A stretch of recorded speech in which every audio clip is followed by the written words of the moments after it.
Assalamualaikum warahmatullahi wabarakatuh. Perkenalkan, nama saya Nisa Khairul Hikmah. Saya dari Universitas Terbuka Purwokerto.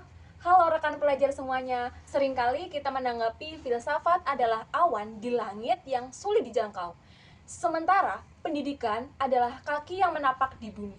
Namun, tahukah kita bahwa tanpa filsafat, pendidikan akan kehilangan kompasnya?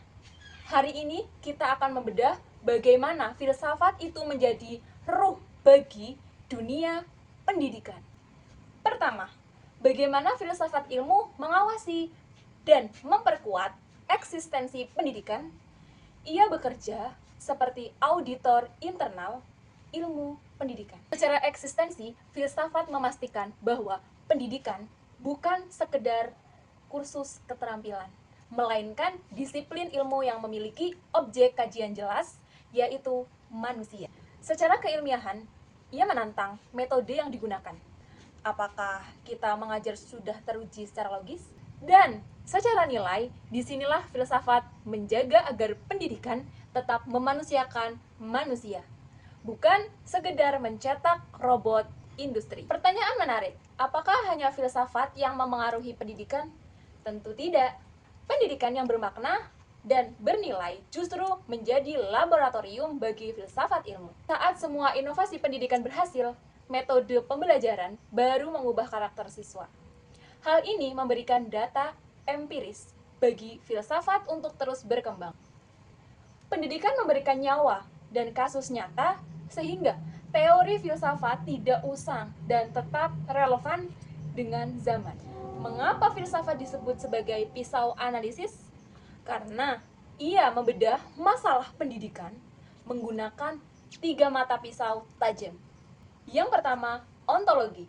Ontologi membahas hakikat dan kebenaran sesuatu.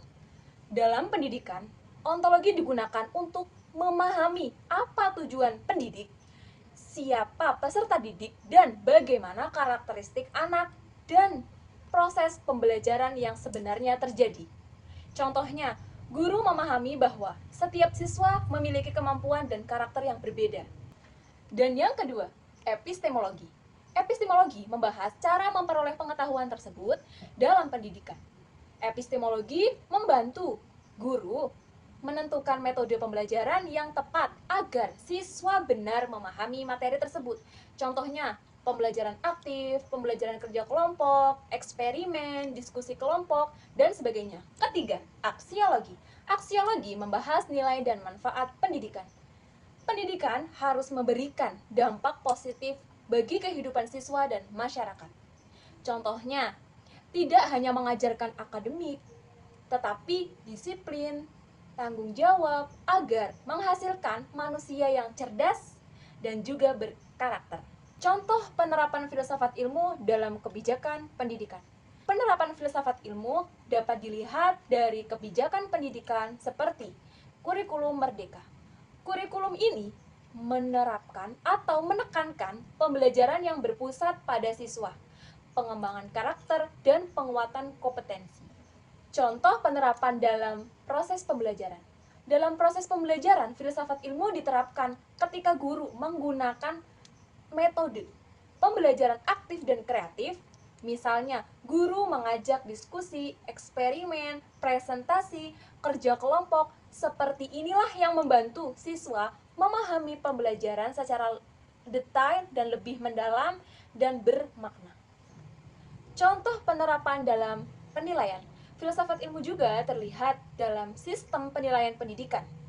Penilaian tidak hanya fokus pada nilai hasil, tetapi juga proses belajar, sikap, keterampilan, dan kemampuan pikir siswa.